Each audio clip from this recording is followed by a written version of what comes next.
Yeah, as you can see, we changed out the stickers, so I had to make these my own actually, which was quite challenging.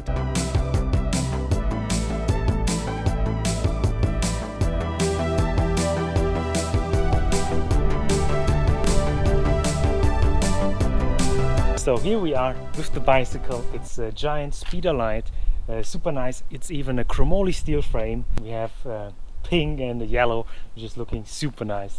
And I can't even see any scratches. So he said like he had it in the garage for 20 years. Absolutely awesome. All right, let's put it in the car now, get home safe, and I will catch you there.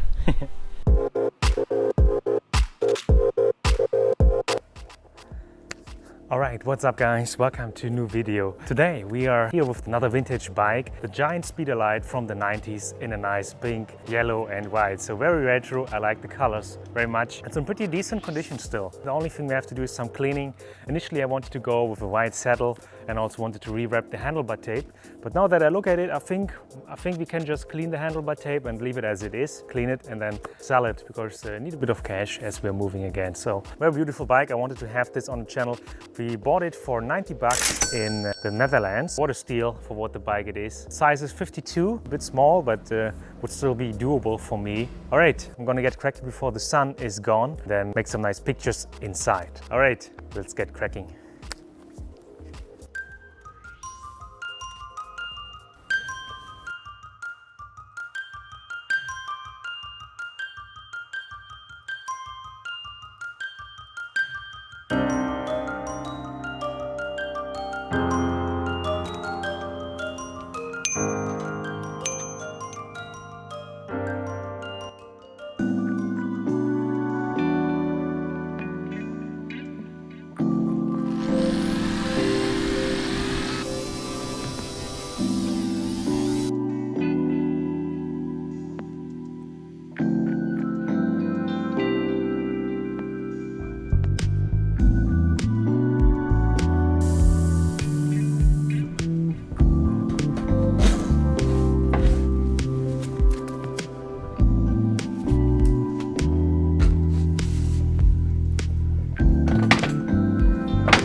here we are in the studio now with the Giant Speeder Lite, and it's now fully restored state. And yeah, I think we've done a great job once again, if I'm allowed to say so myself. Leave me in the comment section down below what you think, but I'm just over the moon with how it turned out in the end. So there were lots of parts that we had to took off this bike, clean it, polish some parts, and yeah, whatnot. So we're gonna go through all this, and I'm gonna tell you exactly how much we paid for this little restoration, so you have an estimation of how much you would have to invest to bring such a vintage 90s bike back to life. I'm a little bit out of breath now. Where do we start? Well, I have the pump here, so a very nice retro pump which came with the bicycle, but I decided to get it off the bike because I think it looks much cleaner without it. Then also we had this little saddle here, which didn't look bad in this black. It's still in a decent condition, but it didn't really fit with the white handlebar tape, so I decided to get rid of these. Then the tires, we changed them. There were some classic tires on there, but they were in a rough state, so we had to change them. And then I decided, okay, do I want to get the same one, like Michelin Dynamic Classic, with the skin sidewall and the black rubber? You can see what my decision was. I was a little bit in love with these creamy tires, so I went for them. I think they look absolutely stunning with this bright pink and yellow on this bike. The tires, we got them for 25 bucks via Amazon. They came from Poland. It's Kenda something. So if you're looking for creamy tires, I can recommend Kendas. They do this in 23Cs or 28 and 32C tire sizes. Then also we changed out these rubber hoods. These are Shimano XH. Unfortunately, I couldn't find these. Maybe I would have to dig in some more in the research, but in the end I went with these Diatec Diacompa ones, which didn't 100% fit, but I think they still look decent. And then also we got this little bag here as well from the bicycle.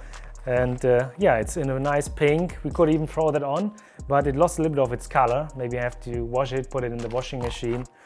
And it also comes with these nice patches, I believe. Always nice to check out these random parts that are still on such an old bike like this from the 90s. Then the cranks. As you can see, this was a double crank, of course, so we got rid of the front derailleur and of this double crank. Let me know in the comment section what you think. If you do a bike restoration, would you like to keep it original? Or if you, like me, decide to keep the bike, would you also make some subtle changes here and there? So nowadays I like the 1x system. I think it gives a much cleaner look. And now you can actually see the nice Chromoly 4130 sticker, which is over here. And also what we did is polishing the crank, which is the first for me. I haven't done that before. So I think we had to invest 10 bucks for this little kit with the rubber and the spinning wheel. It's now nice and shiny again. Also the rear cassette. Changed this out because it just was super ugly and dusty. I didn't even bother cleaning it because I had this cassette lying around. It's a 7-speed, goes up to a 28 cock. So maybe you would even be able to climb over some hills if you're strong enough. So very fitting, so I didn't have to invest anything there. But let's say 20 euros for the cassette. I have to do the math now. So let's sum up a few parts. Saddle, 30 euros. Crank, 10 euros for the polishing, so we had 40 euros. Rubber hoods, 20 euros, then we had 60 euros. Tires, 25 euros, then we are at 85 euros. Also, I made some stickers, which I'm very proud about. Not only did I do some nice patches, some Fun Attack patches. Anyways, we removed these stickers here, which were on the bike. Here, as you can see, we changed out the stickers. So I had to make these my own actually, which was quite challenging. It took me at least one day, maybe even 2 days to perfectionize them. And then I had to get this paper sheet where you can actually print stickers on. And then I had to let it dry. I used my Canon Pixma printer. I think it's a normal inkjet printer. And it did really nicely. I let it dry and then I used some clear lacquer, sprayed it over it, let it dry and cut them out. As you can see, they are much thinner as the original ones, which was my intention. So I didn't like the stickers, the bulkiness of the stickers, so to say. And I just wanted to make them a little bit thinner, a little bit more subtle. And I think it looks even better now. Let me know what you think. Who knows?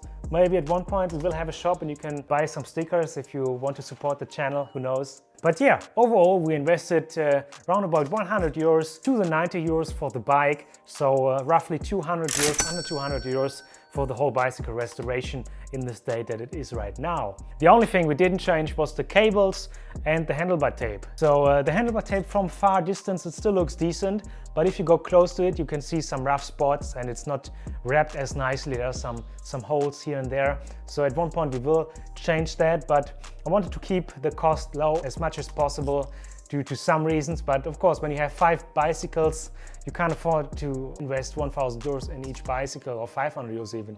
Only 200 euros for this awesome bike. I can't wait to get it out and ride it because today is the first day in 2 weeks that the sun has come out. Now we have January. We started the whole project in October, so it took me quite some time. Then I had to wait for some parts. I had to wait for the sun to come out. So finally we can get this bike out and ride it. So what are we waiting for?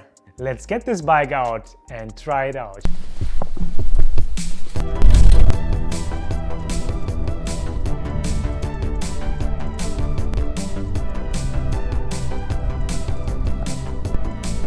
What a gorgeous looking bike that is, from the 90s. That was so much fun. I can't believe it. It's so nice to ride this bike, so smooth.